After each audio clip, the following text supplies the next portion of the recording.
Tukang kebun sekolah selamatkan murid yang jadi tumbal pembangunan proyek oleh kepala sekolah. Seperti apa kisah lengkapnya? Simak videonya sampai selesai. Semoga kalian yang menonton video ini selalu diberikan kesehatan dan dilancarkan rezekinya. Amin. Selamat datang di channel Wow Seram, tempatnya cerita yang dapat membuat bulu kuduk meremang. Yuk, daripada kita lama-lama, langsung saja kita masuk ke dalam ceritanya. Setiap pagi sebelum bel masuk berbunyi, suara sapu lidi sudah terdengar menyapu halaman sekolah SD Negeri Arum Mekar. Sosok tua kurus dengan topi lusuh dan sarung kumal melilit pinggang itu sudah jadi pemandangan biasa. Namanya Pak Seno, tukang kebun yang sudah bekerja di sekolah itu selama hampir 15 tahun. Gajinya kecil, cuma cukup buat makan dan beli minyak tanah. Tapi dia tetap setia. Pak Seno tinggal di gubuk kecil di belakang sekolah, tepat di pinggir kebun singkong milik warga. Gubuknya terbuat dari papan bekas, beratap sengkaratan dan hanya ada satu kasur tipis, kompor minyak dan radio butut yang masih bisa menyala kalau dipukul dulu. Tapi ia nggak pernah ngeluh. Katanya, hidup sederhana itu lebih tenang. Meski penampilannya lusuh dan kulitnya legam terbakar matahari, anak-anak sekolah suka sama Pak Seno. Ia sering bikin mainan dari bambu, ngajarin bikin gasing dari kayu, bahkan pernah bikin taman kecil di dekat lapangan yang diisi bunga matahari dan tomat ceri. Tapi sayangnya, itu semua nggak pernah dianggap penting oleh guru-guru. Bagi para guru dan staf sekolah, Pak Seno cuma tukang sapu. Mereka jarang ngajak ngobrol, apalagi diajak rapat. Kepala sekolah, Pak Hardiman, bahkan nggak pernah sekalipun manggil namanya langsung. Kalau butuh, dia cuma bilang, suruh tukang kebun itu bersihin. Atau, itu rumput di depan kelas 3 jelek banget, dia ngapain aja sih? Tapi Pak Seno gak pernah ambil hati. Ia lebih senang bergaul sama anak-anak. Salah satunya, Rara. Rara adalah murid kelas 5. Tubuhnya kecil, rambut selalu dikuncir 2, dan wajahnya jarang tersenyum. Ia yatim piatu sejak kelas 2. Ibunya meninggal karena sakit dan ayahnya kecelakaan motor. Sekarang, dia tinggal sama bibinya yang sibuk kerja, jadi Rara sering pulang paling akhir karena dijemput telat. Anak-anak lain kadang ledekin Rara karena bajunya sering kumal atau sepatunya bolong. Tapi kalau udah begitu, Pak Seno selalu datang menenangkan. Ia pernah nyahut dengan suara datar waktu ada anak yang ngejek. Sepatu bolong aja jangan ledek.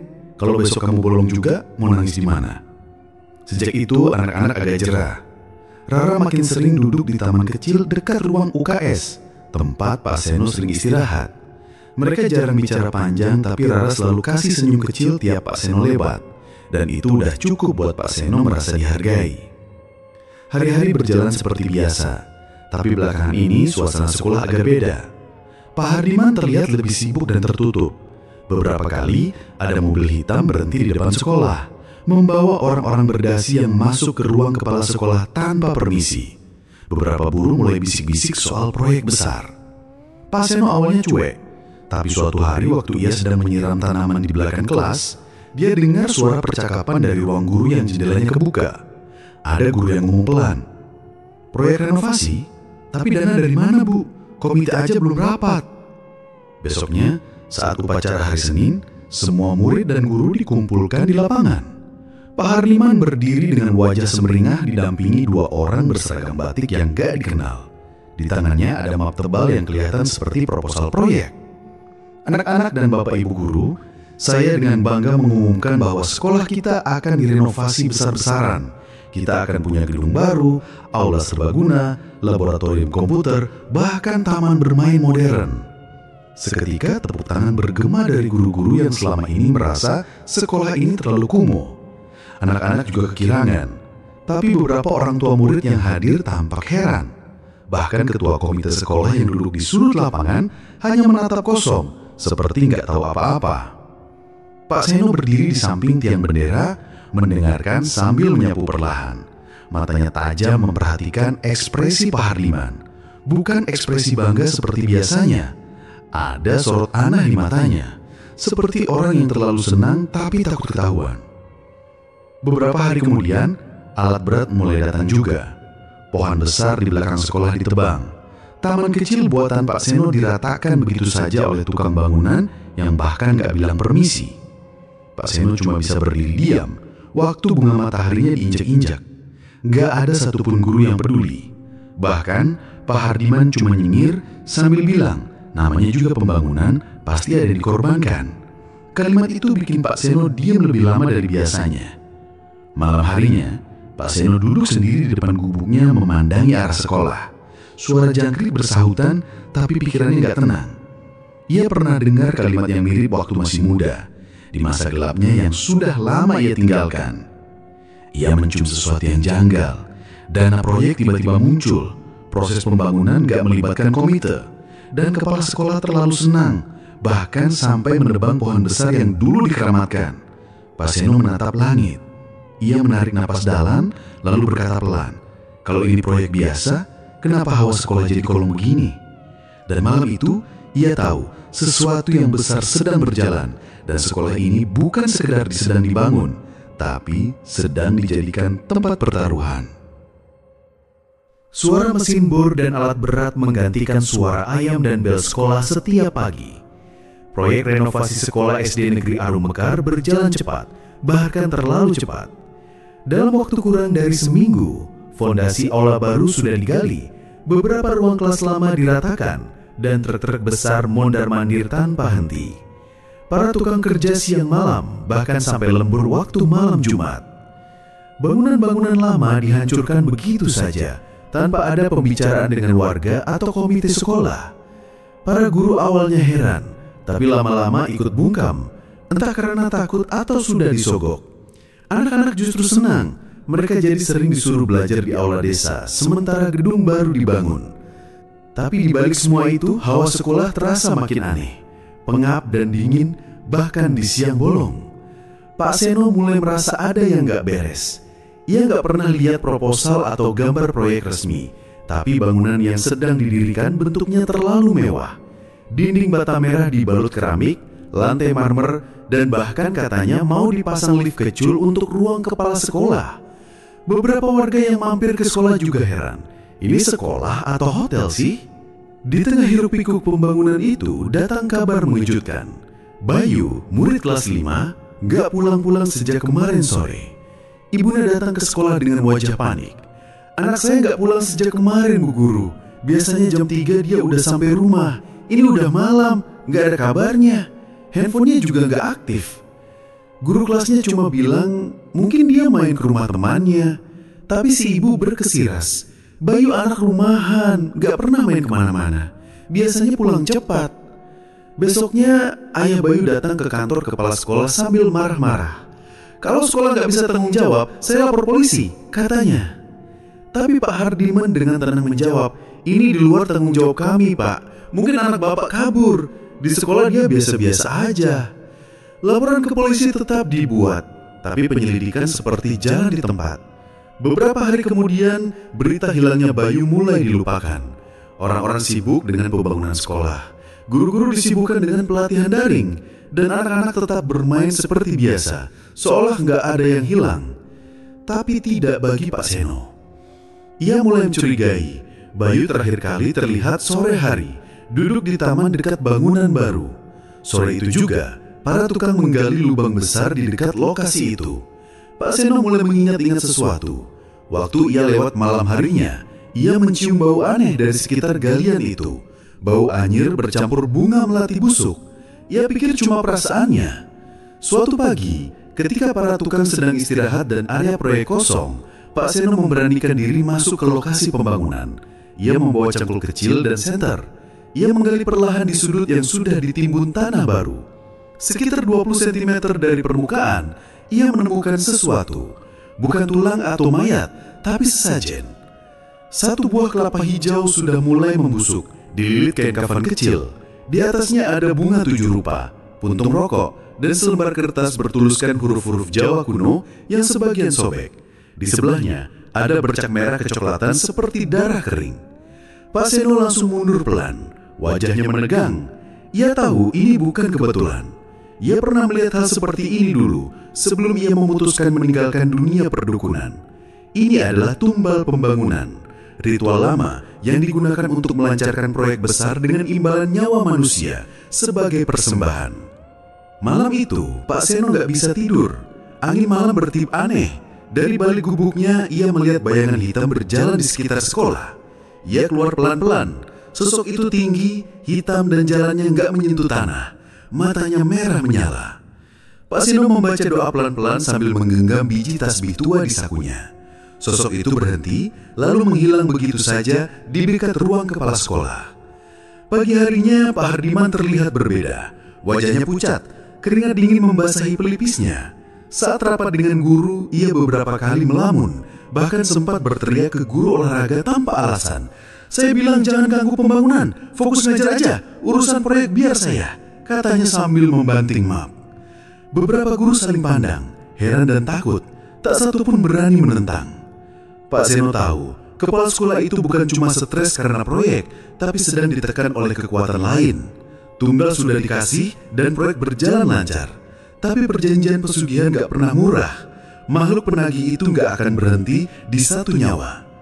Dan tanda-tandanya makin jelas. Di malam-malam tertentu, suara tangisan anak kecil terdengar dari arah bangunan baru. Beberapa tukang yang kerja lembur mulai mundur karena sering melihat bayangan putih lewat di belakang mereka. Ada yang cerita sempat melihat anak kecil duduk di atap sekolah, meskipun jelas-jelas gak ada yang bisa naik ke sana. Pak Seno sadar, ini baru permulaan. Kalau ia diam saja, akan ada murid lain yang jadi korban. Tapi kalau ia terlalu terbuka, kepala sekolah bisa saja menyingkirkannya. Apalagi ia cuma tukang kebun, gak ada yang bakal percaya omongannya. Satu-satunya cara adalah menyelidiki lebih dalam. Ia harus tahu sampai di mana kepala sekolah terlibat dan siapa sosok gaib yang menerima tumbal itu. Dan yang paling penting, siapa target selanjutnya. Dengan langkah pelan, Pak Seno menatap bangunan baru yang mulai berdiri gagah. Tapi di balik megahnya tembok-tembok itu, ada darah yang tertanam di bawahnya. Dan malam berikutnya, suara itu kembali terdengar. Tangisan anak kecil disusul suara serak yang berkata, "1. Belum cukup." Sudah 3 malam berturut-turut Rara tidak bisa tidur nyenyak. Setiap kali memejamkan mata, ia selalu bermimpi berada di tengah lubang gelap yang penuh lumpur. Di sekelilingnya ada banyak tangan pucat yang menarik-narik kakinya. Ia ingin teriak, tapi mulutnya seperti terkunci. Saat ia terbangun, badannya kaku, dadanya sesak dan pandangannya kabur. Seolah-olah ada yang duduk di atas dadanya. Pagi-pagi, ia datang ke sekolah dengan wajah pucat dan mata sembab. Pak Seno yang sedang menyiram tanaman di halaman langsung menghampiri. "Kamu kenapa, Ra?" tanya Pak Seno sambil menatap khawatir. Rara menunduk. "Saya gak bisa tidur, Pak. Tiap malam mimpi jelek terus. Dan tadi pagi, saya dengar suara bisik-bisik di kelas. Padahal belum ada siapa-siapa," katanya pelan. Pak Seno langsung waspada. Hawa di sekitar Rara memang terasa berat. Ia sudah sering lihat gejala seperti ini. Bukan gangguan biasa, tapi ciri khas orang yang dijadikan target oleh makhluk gaib. Hari itu, Rara lebih banyak diam. Saat pelajaran berlangsung, ia sempat menangis sendiri. Teman-temannya mulai menjauh karena takut. "Rara aneh," bisik salah satu anak ke temannya. Katanya dia mau sendiri di toilet. Kejadian makin parah ketika sore harinya Rara pingsan di dekat tangga bangunan baru. Tubuhnya gemetar, bibirnya membiru.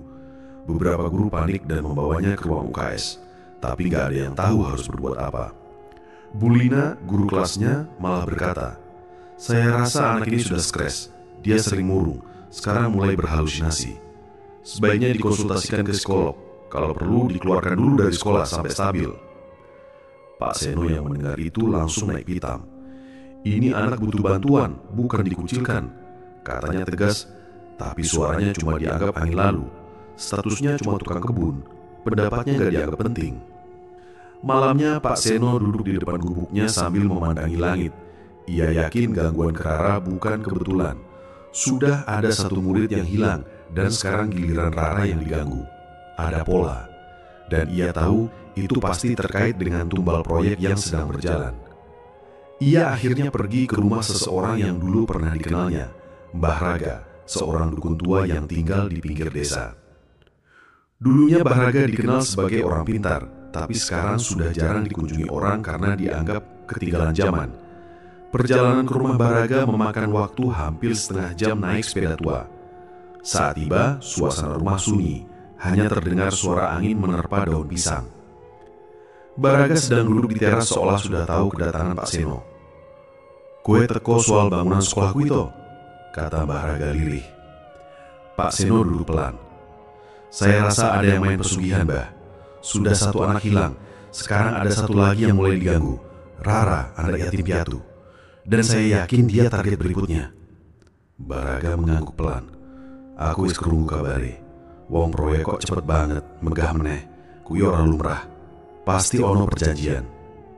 Lalu Baraga bercerita. Dulu ia pernah menangani kasus serupa di kota kecil lain. Kepala desa menggelar proyek besar-besaran, tapi banyak anak-anak yang mendadak hilang. Setelah diselidiki, ternyata ada ritual pesugihan yang disebut Sengkolo Tumbau Gedong. Semakin besar bangunan dan target keuntungan, semakin besar nyawa yang harus dikorbankan.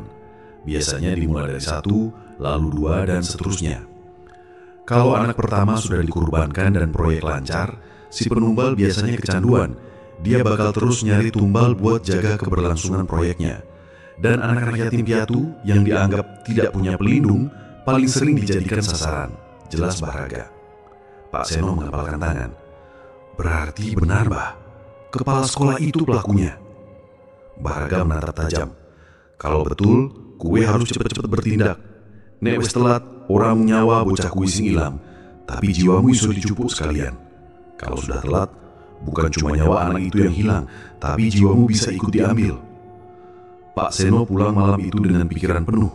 Ia tahu waktunya nggak banyak. Rara sudah diincar, dan kalau tidak ada yang bergerak, sekolah ini bisa jadi ladang tumbal selanjutnya. Besoknya ia mulai menjaga Rara lebih ketat. Ia sengaja selalu berada di dekat kelasnya. Saat istirahat, ia duduk di dekat taman. Saat Rara buang air ke toilet, Pak Seno pura-pura menyapu halaman di dekat pintu. Beberapa guru mulai risih. Pak Seno jadi kayak bodyguard aja, celetuk salah satu guru. Tapi ia tak peduli. Ia tak bisa membiarkan Rara sendirian. Di suatu siang yang panas, Rara mendadak menjerit di dalam kelas. Ia melihat bayangan hitam berdiri di luar jendela, menatap langsung ke arahnya. Teman-teman sekelasnya ketakutan. Guru di dalam kelas memanggil guru lain. Pak Seno langsung lari masuk dan memeluk Rara yang masih gemetar. Pak Hardiman yang datang belakangan hanya berkata, "Kalau anak ini terus bikin keributan, sebaiknya dipindahkan saja." Pak Seno menatap tajam. "Kalau ada anak hilang atau diganggu makhluk, itu bukan karena mereka gila, tapi karena sekolah ini sudah kotor sejak proyek ini dimulai." Suasana jadi hening, tapi Pak Hardiman langsung pergi, pura-pura tak dengar.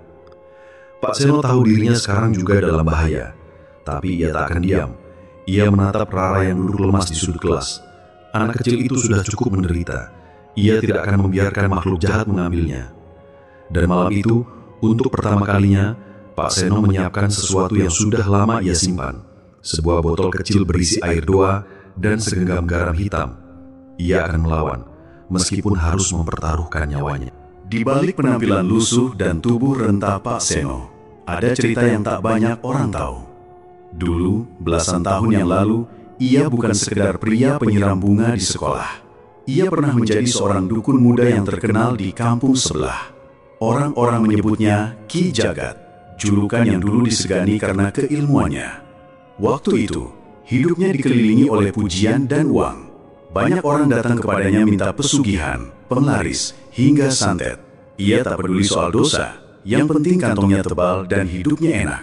Tapi keserakahan itu menuntut bayaran mahal.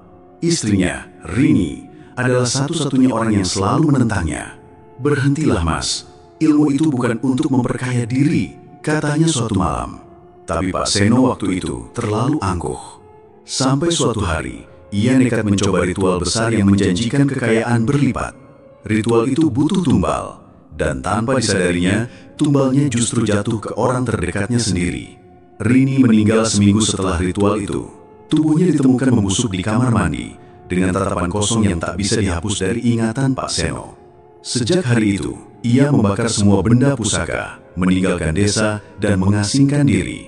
Ia memilih jadi tukang kebun sekolah, pekerjaan paling sederhana, untuk menebus dosa. Ia ingin hidup berguna, meski hanya dengan menyapu daun dan menyiram bunga. Kini, masa lalunya kembali mengetuk pintu, dan ia sadar mungkin ini saatnya untuk menebus kesalahan dengan benar. Ia tak bisa membiarkan Rara menjadi korban seperti Rini dulu. Malam itu, Pak Seno membuka kotak kayu tua yang sudah bertahun-tahun ia kubur di bawah lantai gubuk. Di dalamnya ada beberapa jimat lama, segenggam garam merah, seikat rambut kuda, dan botol kecil berisi minyak kelapa hitam. "Maafkan aku, Rin. Aku harus pakai ini lagi, tapi bukan buat cari untung," bisiknya lirih. Besok paginya, ia mulai melakukan perlindungan di beberapa titik sekolah yang menurutnya rawan dilewati makhluk gaib, terutama di dekat bangunan baru. Ia menanam paku besi di 4 sudut taman, menyebar garam merah di jalur selatan sekolah, dan menggantung jimat kecil dari kulit kijang di atas pintu ruang kelas Rara. Ia juga memberi Rara sebuah leontin kecil berisi rajah yang sudah ia isi doa. "Pakainya terus ya, jangan dilepas. Kalau ada yang bisik-bisik lagi, pegang ini kuat-kuat," katanya sambil mengelus kepala Rara. Rara mengangguk pelan. Entah kenapa, sejak mengenakan leontin itu, ia memang merasa sedikit lebih tenang. Sore harinya, Pak Seno mulai menyelidiki ruang kepala sekolah. Ia tahu kalau proyek besar seperti ini pasti punya dokumen atau paling tidak jadwal kegiatan yang disimpan rapi. Ia pura-pura menyapu lorong dekat ruang kepala sekolah, lalu memanfaatkan momen ketika ruangan kosong. Dengan cepat, ia masuk dan memeriksa lemari kecil di pojok. Di dalamnya ada map merah bertuliskan jadwal proyek tahap 2. Tapi yang menarik perhatian bukan isi mapnya, melainkan buku kecil bersampul hitam yang tersembunyi di bawah tumpukan kertas. Saat ia buka, tangannya langsung bergetar. Itu bukan buku biasa, isinya tulisan tangan berbahasa Jawa kuno, lengkap dengan simbol-simbol ritual. Di halaman tengah, ada gambar segitiga dengan nama-nama anak, termasuk Bayu yang sudah hilang dan Rara yang berada di urutan berikutnya. Pak Seno buru-buru menyalin sebagian isi buku ke catatan kecil. Ia tak berani membawa buku itu, takut ketahuan. Setelah menutup lemari, ia juga menyadap alat perekam kecil yang dulu pernah ia pakai saat jadi dukun. Alat itu ia sembunyikan di balik pot bunga besar dekat meja Pak Hardiman. 1 jam kemudian, Pak Hardiman kembali masuk ruangannya. Ia duduk, menelpon seseorang, dan suara dari rekaman jelas terdengar. "Prosesi selanjutnya malam Jumat ini. Anak itu belum bisa dibawa, tapi saya yakin sebentar lagi dia akan lepas pengawasan." Pak Seno mendengarnya dari gubuk lewat penerima suara kecil yang ia bawa. Darahnya berdesir. Ia hanya punya waktu 2 hari untuk menggagalkan rencana ini. Malamnya, ia kembali menemui Mbah Raga. Kali ini ia membawa catatan yang ia salin dari buku kepala sekolah. "Benar, Sen. Iki pesugihan proyek kelas berat. Yang sampai catat nomor korban, berarti sudah dikunci. Gak gampang dibatalin," kata Mbah Raga sambil membaca halaman yang penuh simbol. Pak Seno menatapnya tegas. "Tapi masih bisa dicegah kan?" "Bisa, tapi resikonya besar. Kowe harus nyiapkan ritual pembersihan. Jero sekolah, kudu dikunci dari alam gaib. Nek gagal, bisa-bisa makhluk penagih itu malah ngamuk dan nyerang siapa aja di sekitar situ." Pak Seno mengangguk mantap. Ia tahu, ini bukan soal berani atau tidak. Ini soal nyawa. Dan kali ini, ia tak akan gagal lagi. Hari-hari menjelang malam Jumat, Pak Seno mulai bergerak lebih aktif. Ia menyebar raja-raja di titik tertentu, ruang UKS, gudang belakang, dan halaman timur tempat pohon tua berdiri. Ia juga mulai menyisikan di tanah liat dengan air rendaman bunga 7 rupa dan membacakan doa-doa khusus. Guru-guru mulai curiga melihat tingkah lakunya, tapi tak ada yang berani langsung bertanya. Beberapa hanya menertawakan dari jauh. "Tukang kebun makin aneh," bisik salah satu guru. Tapi Pak Seno tak peduli, ia sudah terlalu dekat dengan kebenaran. Malam Jumat pun tiba. Pak Seno duduk di dalam gubuk ditemani lelen kecil dan seikat rambut kuda. Di luar, angin bertiup lebih kencang dari biasanya. Burung malam tak berkicau. Anjing-anjing kampung melaung bersahut-sahutan. Ia tahu, malam ini bukan malam biasa. Dan saat jarum jam menunjukkan pukul 01.00, tanah di sekitar sekolah mulai bergetar pelan. Suara seperti geraman terdengar dari arah bangunan baru. Pak Seno berdiri, menggenggam botol garam merah dan jimat miliknya. Ia tahu, makhluk itu sudah mulai bergerak. Dan Rara masih tertidur lelap di rumah penampungan. Malam belum usai, tapi perang telah dimulai. Malam Jumat Kliwon akhirnya tiba. Angin bertiup kencang sejak sore, langit mendung, dan udara terasa lebih dingin dari biasanya. Suasana di SD Negeri Arum Mekar tampak sepi, meskipun dari luar gedung masih terlihat cahaya lampu menyala dari ruangan belakang yang biasanya terkunci. Tak ada aktivitas resmi sekolah, tapi malam itu beberapa orang terlihat masuk secara diam-diam lewat pintu samping dipandu oleh Pak Hardiman, kepala sekolah. Sementara itu, Di rumah penampungan desa, Rara tiba-tiba kejang-kejang menjelang tengah malam. Wajahnya pucat, keringat dingin membasahi pelipisnya. Penjaga rumah panik dan berusaha membangunkan Pak Seno yang tidur di teras. Tapi saat mereka datang, gubuk Pak Seno sudah kosong. Pak Seno sebenarnya sudah tahu, malam ini adalah malam yang ditunggu-tunggu oleh makhluk pesugihan. Ia merasa Rara dalam bahaya. Maka dari itu, sejak maghrib, ia sudah bersemedi di taman belakang sekolah, menyiapkan pertahanan dan perlindungan. Tapi sepertinya, kepala sekolah bergerak lebih cepat. Sekitar pukul 1 dini hari, Rara dibawa ke ruang bawah tanah sekolah dalam keadaan tidak sadar. Tangannya terikat kain putih dan kakinya juga dililit benang merah. Di ruangan itu sudah tersedia altar dengan sesajen, bunga setaman, dupa menyala, serta gambar proyek sekolah yang dibingkai dengan kain mori. Pak Hardiman berdiri di depan altar dengan wajah serius. Suaranya bergetar ketika membaca mantra-mantra dari buku hitamnya. 3 orang lainnya yang tampaknya ikut dalam perjanjian pesugihan itu berdiri mengelilingi, memperhatikan dengan mata tajam dan penuh harap. Mereka percaya jika ritual ini selesai, proyek mereka akan membawa kemakmuran dan jabatan tinggi. Di tengah pembacaan mantra, udara di ruangan itu mulai berubah. Cahaya lampu berkedip-kedip, asap dupa makin tebal dan mulai membentuk bayangan besar di belakang altar. Makhluk itu mulai muncul. Tingginya hampir 2 meter, berwujud seperti manusia, tapi wajahnya gelap, matanya merah, dan mulutnya menganga lebar seperti ingin menelan siapa saja yang ada di hadapannya. Namun sebelum makhluk itu sepenuhnya muncul, pintu ruang bawah tanah terbuka keras. Pak Seno berdiri di sana, menggenggam botol minyak hitam dan sebilah keris kecil yang sudah diisi doa. Napasnya berat, tapi matanya penuh tekad. "Berhenti, Pak Hardiman. Kalau terus dilanjutkan, nyawa kalian juga ikut terambil," bentaknya lantang. Pak Hardiman senyum sinis. "Terlambat, Pak Seno. Kamu cuma tukang kebun. Jangan ikut campur urusan orang besar." "Tukang kebun? Mungkin. Tapi saya pernah lebih dari itu, dan saya tahu ilmu apa yang kamu pakai," balas Pak Seno. Tanpa banyak bicara lagi, makhluk penjaga pesugihan itu melompat ke arah Pak Seno. Seketika ruangan menjadi kacau. Salah satu lampu meledak dan api kecil muncul di sudut ruangan. Suara jeritan gaib terdengar bersahut-sahutan.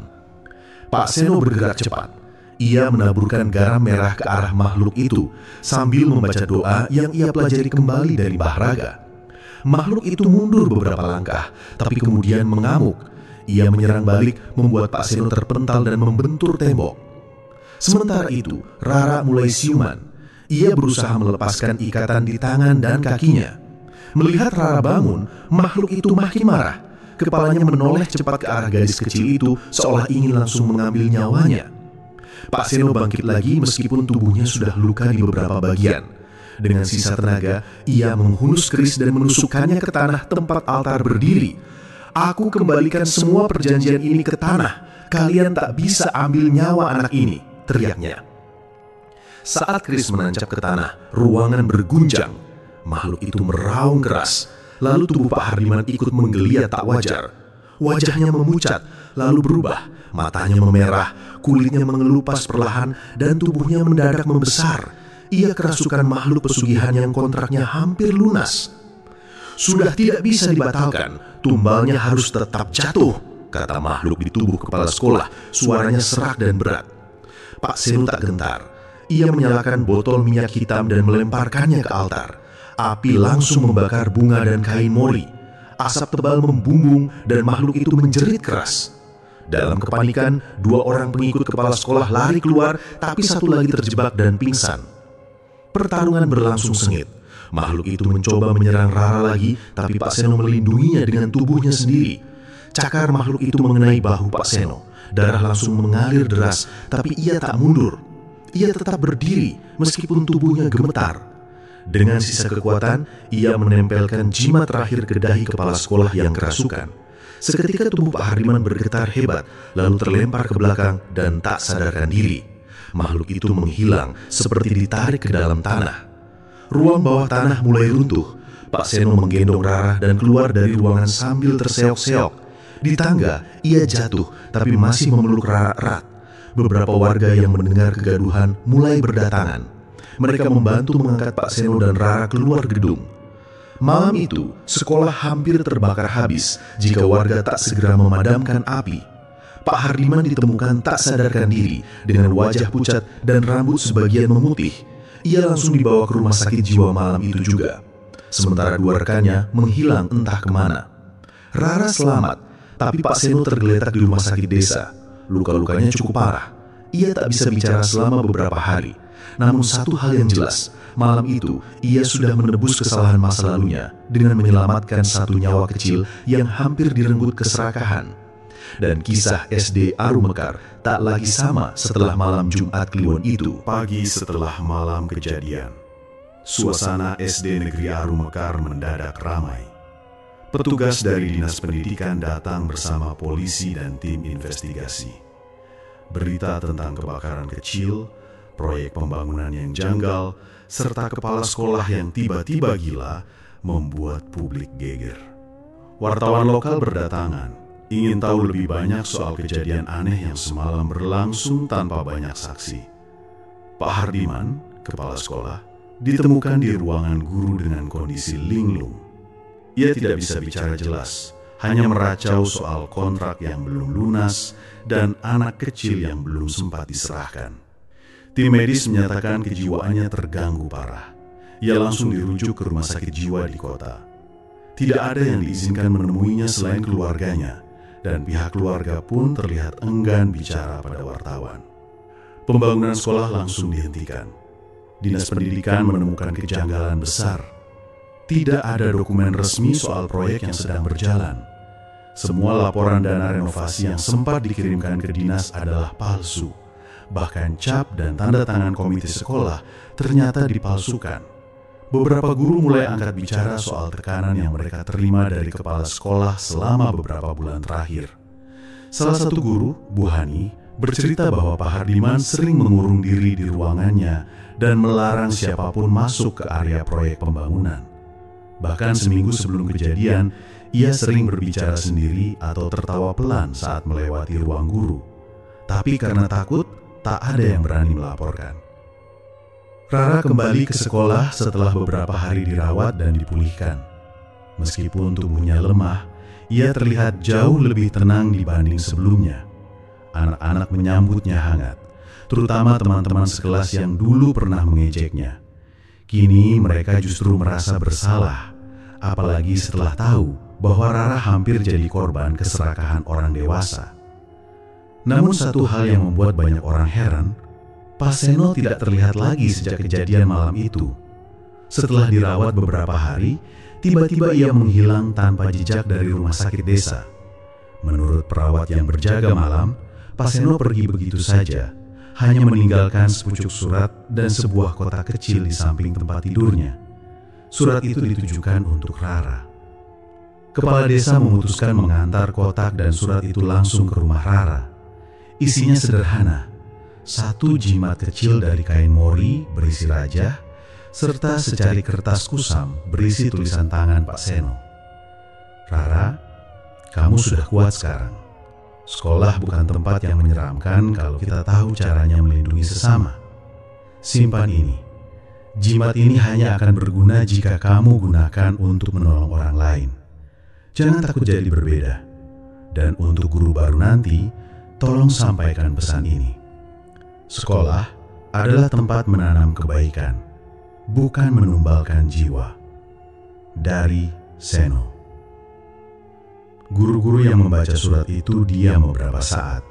Ada rasa malu sekaligus haru. Mereka sadar selama ini sudah terlalu memandang rendah Pak Seno. Padahal ia adalah satu-satunya orang yang benar-benar peduli dengan anak-anak di sekolah itu. Hari-hari berikutnya suasana sekolah berubah drastis. Dinas Pendidikan menunjuk kepala sekolah baru, seorang perempuan bernama Bu Mira yang dikenal tegas dan jujur. Ia langsung membongkar sisa proyek lama dan membersihkan seluruh area yang sempat jadi tempat ritual. Ruang bawah tanah ditutup permanen dan para guru diminta mengikuti pelatihan khusus soal etika dan perlindungan anak. Di taman belakang sekolah, tempat Pak Seno biasa merawat bunga dan bermain bersama murid, Bu Mira membuatkan plakat kecil bertuliskan Taman Pak Seno, tempat bermain dan belajar dengan hati. Setiap pagi, Rara duduk di sana bersama teman-temannya, membaca buku atau sekedar menikmati udara segar. Ia selalu membawa jimat pemberian Pak Seno di saku bajunya. Bukan karena takut, tapi karena ia percaya itu adalah lambang bahwa ada orang yang pernah menyelamatkan hidupnya dengan sepenuh hati. Beberapa bulan kemudian, kasus Pak Hardiman ditutup dengan status gangguan jiwa berat. 2 orang pengikutnya yang sempat kabur tidak pernah ditemukan. Tapi bagi warga desa dan guru-guru SD Arum Mekar, itu sudah cukup. Yang terpenting, sekolah kembali aman dan anak-anak bisa belajar tanpa takut lagi. Tak ada yang tahu kemana Pak Seno pergi. Ada yang bilang ia kembali ke desa asalnya. Ada juga yang percaya ia sedang mengembara, membantu orang lain yang membutuhkan. Tapi satu hal yang pasti, namanya akan selalu dikenang. Bukan sebagai tukang kebun, tapi sebagai pelindung diam-diam yang pernah melawan kegelapan demi menyelamatkan satu jiwa kecil. Beberapa tahun berlalu, SD Negeri Arum Mekar tak lagi dikenal karena proyek-proyek besar atau renovasi megah. Kini, sekolah itu terkenal karena suasananya yang hangat, guru-gurunya yang peduli, dan semangat gotong royong yang kembali tumbuh. Halaman sekolah tak lagi dipenuhi bangunan tinggi, melainkan taman-taman kecil buatan para siswa dan guru. Di tengah halaman, berdiri sebuah taman sederhana, dikelilingi bunga matahari dan bangku-bangku kayu hasil karya siswa kelas 6. Di sana tertancap papan kayu tua dengan tulisan tangan, Taman Pak Seno, tempat belajar cinta dan keberanian. Setiap pagi, anak-anak sering berkumpul di taman itu. Mereka membaca buku, bercengkrama, atau mendengarkan cerita dari seorang guru muda yang duduk di tengah mereka, Rara. Ia tumbuh menjadi perempuan dewasa yang bijak dan penuh semangat. Setelah menamatkan kuliah keguruan, ia memilih kembali ke tempat yang dulu pernah hampir merenggut nyawanya. Tapi kini, sekolah itu adalah rumah, dan Taman Pak Seno adalah saksi bisu dari keberanian seseorang yang pernah dianggap tak penting. Rara tak pernah lupa hari-hari gelap itu, tapi ia juga tak ingin mengingatnya dengan rasa takut. Setiap kali mengenang masa lalu, ia selalu mulai ceritanya dengan satu kalimat yang sama. Dulu, ada seorang tukang kebun yang sering dianggap sepele, tapi justru dia yang menyelamatkan banyak dari kita. Anak-anak akan mendengarkan dengan mata berbinar. Mereka tak tahu seperti apa wajah Pak Seno. Tak ada foto, tak ada patung. Hanya cerita dari mulut ke mulut. Tapi bagi mereka, Pak Seno adalah pahlawan yang mengajarkan bahwa keberanian tidak selalu datang dari orang berseragam atau berkedudukan tinggi. Beberapa guru lama masih mengajar, dan mereka pun ikut menjaga nilai-nilai yang diwariskan. Kepala sekolah Bu Mira tetap menjalankan sekolah dengan hati. Ia sering berpesan ke guru-guru baru, "Jangan lupa, dulu sekolah ini hampir hancur karena keserakahan satu orang, tapi diselamatkan oleh satu orang yang bahkan tak pernah mengeluh." Tiap tanggal 10 Agustus, sekolah itu mengadakan acara Hari Keberanian. Bukan upacara besar-besaran, melainkan kegiatan menanam pohon, bercerita, dan berbagi makanan sederhana. Di akhir acara, semua anak akan diajak ke taman dan meletakkan satu bunga kecil di bawah papan Taman Pak Seno. Tak ada yang tahu kemana Pak Seno pergi, tapi bagi Rara, ia tak pernah benar-benar hilang. Karena selama taman itu masih ada, selama anak-anak masih belajar tentang kebaikan, dan selama cerita tentang keberanian kecil masih diceritakan, maka Pak Seno akan terus hidup di hati semua yang pernah belajar di SD Negeri Arum Mekar.